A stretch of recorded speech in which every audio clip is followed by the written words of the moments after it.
Video like जरूर कर लीजिए और ऐसे वीडियो लगातार फ्री में पाने के लिए चैनल को तुरंत सब्सक्राइब कर लीजिए और बेल आइकन को जरूर टैप कर लीजिए ताकि आगे भी सारे वीडियो आपको मिलते रहे। यूट्यूब में फॉलो करते हैं तो प्लीज ये वाला फ्री टेलीग्राम चैनल जरूर ज्वाइन कर लीजिएगा। सारे नोटिफिकेशन सारे अपडेट यहीं पे आते हैं, ध्यान रखिएगा। सारे क्वेश्चन अटेम्प्ट करिए और स्कोर अपना तुरंत कमेंट करके बताइए कितने सही हो रहे हैं कितने गलत हो रहे हैं, जल्दी से कमेंट करके बताइए। फ्रेंड्स, मेरा नाम है वैभव और आप लोग देख रहे हैं UPPSC best online coaching YouTube channel. दोस्तों, आज के इस वाले वीडियो में यहाँ पर हम लोग इंडियन हिस्ट्री के कुछ इंपॉर्टेंट क्वेश्चंस को कवर अप करेंगे। अब ये जो क्वेश्चंस है आपके समीक्षा अधिकारी, सहायक समीक्षा अधिकारी, इसके अलावा उत्तर प्रदेश पीसीएस, बीईओ या फिर कोई भी दूसरा एग्जाम आप दे रहे होगे, उन सबके पॉइंट ऑफ व्यू से बहुत इंपॉर्टेंट है। सो मैं आपको सजेस्ट करूंगा कि इस पूरी सीरीज को हमारी जरूर फॉलो करिएगा क्योंकि 3000 से ज़्यादा क्वेश्चंस को हम लोग कवर अप करेंगे। अभी तक 1430 क्वेश्चन कवर अप हो चुके हैं। अब आज के इस वाले वीडियो में हम 1431 नंबर के क्वेश्चन से आगे बढ़ेंगे। अच्छा, यहाँ पर मतलब ये जो आप क्वेश्चंस देख रहे हो ना, इतने ज़्यादा रेलेवेंट हैं इवन आज के सिनेरियो में जब इतना ज़्यादा झूठ बोला जाता है। और कई सारे आपने स्टेटमेंट सुने होंगे कई सेलिब्रिटीज़ के जो ये समझती हैं कि 2014 के बाद हिंदुस्तान को आज़ादी मिली। एग्जैक्टली उनको कुछ पता ही नहीं है। मतलब मैं को बोलूँ अगर सही बात तो वो एकदम डफर हैं और वो डफर हैं भी और वो डफर बनाने की कोशिश भी करते हैं नॉर्मल पब्लिक को। Reason being politics. ठीक है, कहते हैं कि 2024 में मतलब 2014 में जब ये नरेंद्र मोदी सरकार आई उसके बाद हिंदुस्तान को असली आज़ादी मिली। मतलब जो भारत छोड़ो आंदोलन के समय हुआ मुंबई में जिसका स्टार्टिंग हुई थी, सो उसमें मतलब कितने सारे लोग मारे गए। ठीक है, अंग्रेजों ने जो बर्बरता करी उसमें, उस टाइम पर ये कोई लोग थे नहीं, मतलब जिन पार्टी से ये रिलेटेड हैं वो कहीं से कहीं तक थी नहीं। इवन वो अंग्रेजों के पुशलग्गू बने हुए घूम रहे थे और अंग्रेजों को सपोर्ट कर रहे थे। और जो हिंदुस्तानी क्रांतिकारी थे या फिर आम पब्लिक थी उनके बारे में टिप्स देके ये लोग खुश हो रहे थे, वहाँ से अपना पुरस्कार ले रहे थे अंग्रेजों से। ठीक है, तो ये तो स्थिति थी।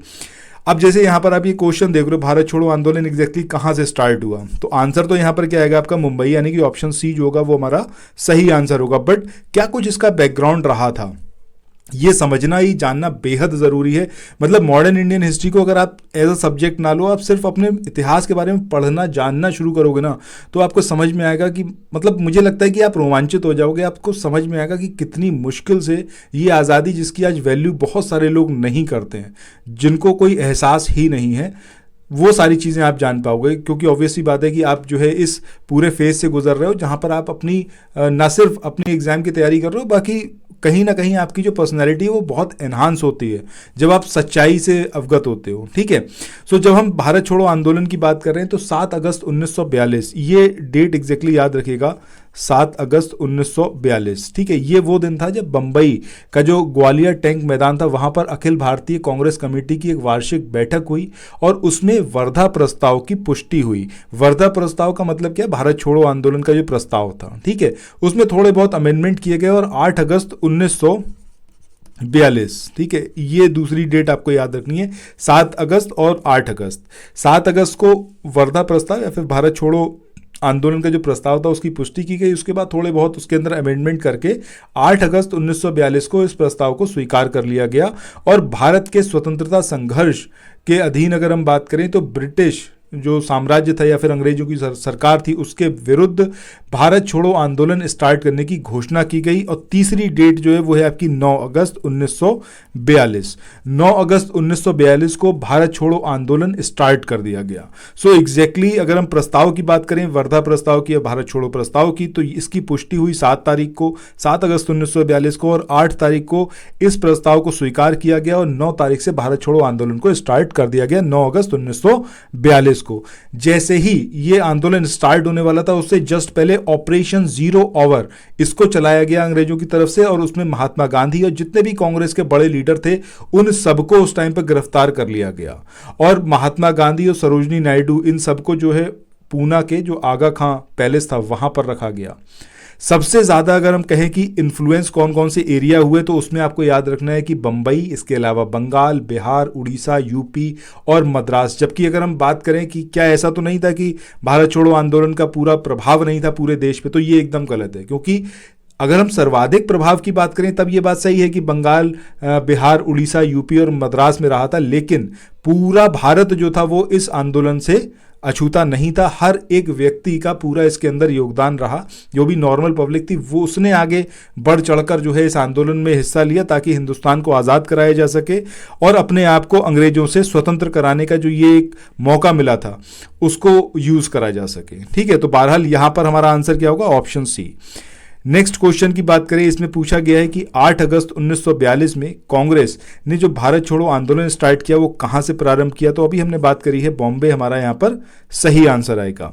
इसके बाद अगले क्वेश्चन की बात करते हैं। इसमें यहां पर पूछा गया है कि अंग्रेजों के विरुद्ध भारत छोड़ो आंदोलन की घोषणा ये कौन से ईयर में की गई? तो ऑब्वियस सी बात है 1942। सो आंसर क्या होगा? Option B. नेक्स्ट क्वेश्चन की बात करते हैं। देखिए, भारत छोड़ो आंदोलन से रिलेटेड जो भी क्वेश्चंस एग्जामिनेशन में पूछे जा सकते हैं वो सारे क्वेश्चंस यहाँ पर हम कवर अप करेंगे। कुछ एक चीज़ें हो सकती हैं जो रह जाएंगी। सो अभी जो 780 पेजेस का पीडीएफ मैं कवर अप करवा रहा हूँ उसको आप ज़रूर देखिएगा।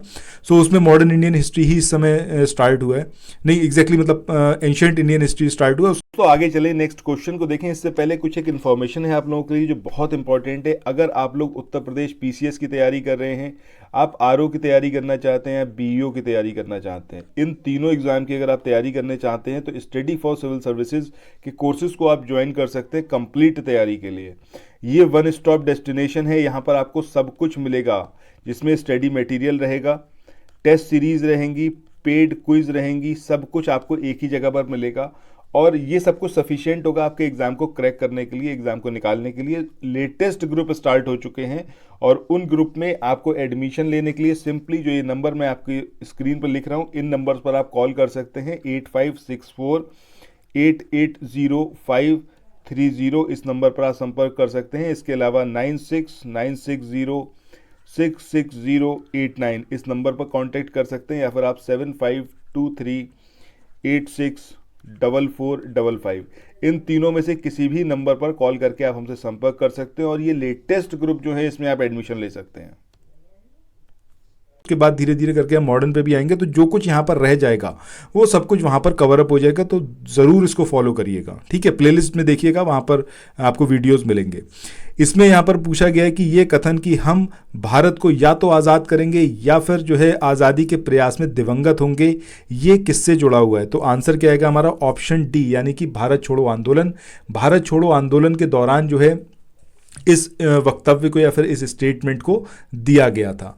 अब हो सकता है एग्जामिनेशन में पूछ लिया जाए कि ये एग्जैक्टली किसने कहा था, ठीक है, और कब कहा था। तो 8 अगस्त 1942 को जब भारत छोड़ो प्रस्ताव को पास किया गया उसके बाद महात्मा गांधी, जिनको बहुत सारे लोग आज डिस्क्रेडिट करते हैं, उनका कहना होता है कि भाई अंग्रेजों ने मतलब जो है महात्मा गांधी जो थे अंग्रेजों के साथ एक तरीके से मिले हुए थे और जो हिंदुस्तान का पार्टीशन हुआ वो महात्मा गांधी की वजह से हुआ और गांधी ने कुछ खास किया नहीं, एक लाठी लेके ही तो घूमते रहते थे। ये बहुत सारे लोगों की मानसिकता है जो कि मतलब गलत तो है ही, बल्कि वो अपने जो फोर फादर्स हैं जिनकी वजह से आज आप आज़ाद महसूस कर रहे हो, आप एक आज़ाद हिंदुस्तान में सर्वाइव कर रहे हो, अपने हिसाब से अपने जीवन को जी पा रहे हो। ठीक है, उनका जो योगदान था, उनका जो क्रेडिट था, उस सबको आप डिस्क्रेडिट कर रहे हो। रीज़न बीइंग कि आपने कुछ ना तो पढ़ा ना उनके बारे में जाना। ठीक है, अब जो लोग यहाँ पर तैयारी कर रहे हैं वो तब भी कम से कम इतिहास पढ़ रहे हैं, अपना भूगोल देख रहे हैं, अपनी पॉलिटी देख रहे हैं, तो सारी चीज़ें कहीं ना कहीं वो अवगत होते रहते हैं।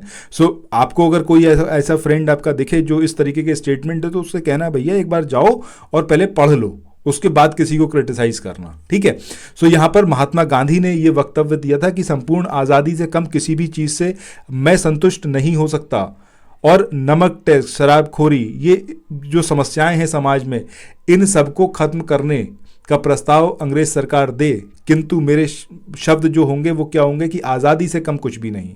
मतलब आप कितना भी कुछ कर लो लेकिन अब जो है हमें आज़ादी चाहिए ही चाहिए। और उन्होंने उसी टाइम पर एक मंत्र दिया था कि करो या मरो, कि या तो अब हम मर जाएंगे या फिर जो है हमें आज़ादी चाहिए, इससे कम अब कुछ भी नहीं। ठीक है, सो यहाँ पर हमारा आंसर क्या आएगा? ऑप्शन डी, यानी कि भारत छोड़ो आंदोलन। नेक्स्ट क्वेश्चन की बात करते हैं, करो या मरो ये नारा किसने दिया था? मुझे नहीं लगता कि आप में से किसी को भी कोई संशय होगा कि ये आंसर क्या होगा यहाँ पर? महात्मा गांधी। नेक्स्ट क्वेश्चन की बात करते हैं कि गांधी जी का जो करो या मरो का आह्वान था ये किसके दौरान था? तो ऑब्वियसली बात है कि भारत छोड़ो आंदोलन के दौरान महात्मा गांधी ने इस वक्तव्य को दिया था, क्योंकि महात्मा गांधी अब समझ चुके थे कि भैया अब जो है वक्त आ चुका है और अंतिम लड़ाई अब लड़नी ही पड़ेगी। अंग्रेजों को हिंदुस्तान से बाहर करना ही होगा, इसके अलावा दूसरा कोई भी विकल्प नहीं है। कितना भी अंग्रेज कुछ करें, कितना भी मतलब कोई भी अपने प्रस्ताव दें कि हाँ इस तरीके से हम आगे काम करेंगे, ऐसा करेंगे, लेकिन अब इससे कम कुछ भी नहीं। अब जो आप ये क्वेश्चन अपनी स्क्रीन पे देख रहे हो कि निम्नलिखित में से किन पार्टियों ने भारत छोड़ो आंदोलन का समर्थन नहीं किया था। अब आप कुछ सोचो कि वो दौरान, मतलब जिस ड्यूरेशन में हिंदुस्तान आज़ाद होने के लिए तड़प रहा था, हर एक व्यक्ति पूरे हिंदुस्तान का वो अपनी जान देने को एकदम तैयार था। उन्होंने कहा कुछ भी हो जाए भैया, हमें आज़ादी चाहिए और अब इससे कम कुछ नहीं। उस ड्यूरेशन में भी जो सो कॉल्ड हिंदू पार्टी हैं और जो मतलब जो भी आप समझो आज की डेट में, ठीक है, वो मतलब उन्हीं से उपजी हुई हैं जो उस टाइम पर कह रहे थे कि नहीं, मतलब जो इस चीज़ के अगेंस्ट थे भारत छोड़ो आंदोलन के, ठीक है, समर्थन नहीं कर रहे थे। उसमें आपके हिंदू महासभा ये एक पार्टी थी, इसके अलावा कम्युनिस्ट पार्टी ऑफ इंडिया ये भी उसी में शामिल थी और यूनियनिस्ट पार्टी ऑफ पंजाब ये भी उसी में शामिल थी। ये 3 ऐसे थे जो नहीं चाहते थे कि भारत छोड़ो आंदोलन जो है वो सक्सेसफुल हो और इस तरीके से यहाँ पर आज़ादी मिले। इसके अलावा मुस्लिम लीग का नाम भी याद रखिएगा। देखिए, कट्टरपंथ हमेशा हर एक समाज के लिए बहुत ज़्यादा हानिकारक है। आज की डेट में जो आप इजराइल और फ़लस्तीन के बीच में देख रहे हो वो भी कट्टरपंथ का ही हिस्सा है, ठीक है। सो यहाँ पर जो आंसर आएगा हमारा क्या आएगा, ऑप्शन डी। तो चाहे हिंदू हो, चाहे मुसलमान, चाहे सिख हो, चाहे ईसाई, जहाँ कहीं कट्टरपंथ दिखेगा, मतलब जहाँ पर धर्म जो है इंसान से ज़्यादा महत्व रखने लगेगा, बस समझ लो कि वहीं बेड़ा गर्क होने वाला है और कुछ नहीं हो सकता उस समाज का। वो उसी चीज़ में, उसी पागलपन में जो है इन्वॉल्व रहेगा और उसको समझ ही नहीं आएगा कि हमें अपने जो आगे नेक्स्ट जनरेशन से उसको कहाँ पर लेके जाना है। वो उसी पागलपन में रहेगा और न सिर्फ अपना नुकसान करेगा बल्कि समाज, देश, सबका नुकसान करेगा।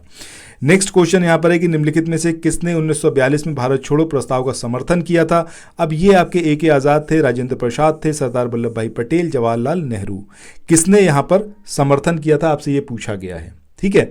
तो यहाँ पर सही आंसर क्या आएगा आपका, सरदार वल्लभ भाई पटेल, यानी कि ऑप्शन सी। 8 अगस्त 1942 इसमें जब अखिल भारतीय कांग्रेस कमेटी की बैठक हुई थी तो वहां पर पंडित जवाहरलाल। के बाद अगले क्वेश्चन की बात करें, यहाँ पर ये डेट इनकरेक्ट दे रखी है, ये मतलब ईयर इनकरेक्ट है, 1942 होना चाहिए। 1942 में कांग्रेस के मुंबई अधिवेशन में किसके द्वारा भारत छोड़ो प्रस्ताव प्रस्तावित किया गया था। सो अभी हमने इसका आंसर देखा है, पंडित जवाहरलाल नेहरू, इन्होंने इस प्रस्ताव को प्रस्तावित किया था और सरदार वल्लभ भाई पटेल ने उसका सपोर्ट किया था। मूव ऑन करते हैं आज के इस वाले सेशन के आखिरी क्वेश्चन पे। अब ये जो क्वेश्चन आप देख रहे हो इसमें यहाँ पर पूछा गया है कि जब भारतीय राष्ट्रीय कांग्रेस ने भारत छोड़ो आंदोलन प्रस्ताव पारित किया उस समय कांग्रेस के जो अध्यक्ष थे ये कौन थे, ठीक है। सो अगर हम बात करें उस टाइम पर कांग्रेस के अध्यक्ष कौन थे तो वो थे आपके मौलाना अबुल कलाम आज़ाद, यानी कि ऑप्शन बी यहाँ पर हमारा सही होगा। कांग्रेस के द्वारा भारत छोड़ो आंदोलन का प्रस्ताव पारित किया था उस समय कांग्रेस के अध्यक्ष कौन थे, मौलाना अबुल कलाम आज़ाद। और अगर हम मौलाना अबुल कलाम आज़ाद की बात करें तो 1940 का जो रामगढ़ अधिवेशन हुआ था कांग्रेस का, उसमें ये अध्यक्ष बने थे और 1941 से 45 के बीच में लगातार 5 सालों तक कांग्रेस का कोई भी वार्षिक अधिवेशन नहीं हो पाया। इस वजह से अगले 6 सालों तक मौलाना अबुल कलाम आज़ाद ही कांग्रेस के अध्यक्ष बने रहे। और जब हिंदुस्तान स्वतंत्र हुआ तो उससे पहले भारतीय राष्ट्रीय कांग्रेस के सबसे लंबे समय तक और अगर हम कहें तो सबसे नाजुक दौर में जो अध्यक्ष रहे वो भी कौन थे, आपके मौलाना अबुल कलाम आज़ाद, क्योंकि 1941 से 1945 तक इलेक्शन नहीं हुआ और उस ड्यूरेशन में मौलाना अबुल कलाम आज़ाद ही कांग्रेस के अध्यक्ष बने रहे थे, ठीक है। सो ये आज के हमारे इस वाले सेशन के कुछ इंपॉर्टेंट क्वेश्चंस थे। बाकी नेक्स्ट वीडियो में फिर से मिलते हैं और कुछ महत्वपूर्ण क्वेश्चंस की चर्चा करते हैं, ठीक है। So thank you so much. अगर आपने सब्सक्राइब नहीं किया है तो सब्सक्राइब जरूर करिएगा, वीडियो को शेयर करना मत भूलिएगा। Thank you so much, have a nice day, bye bye.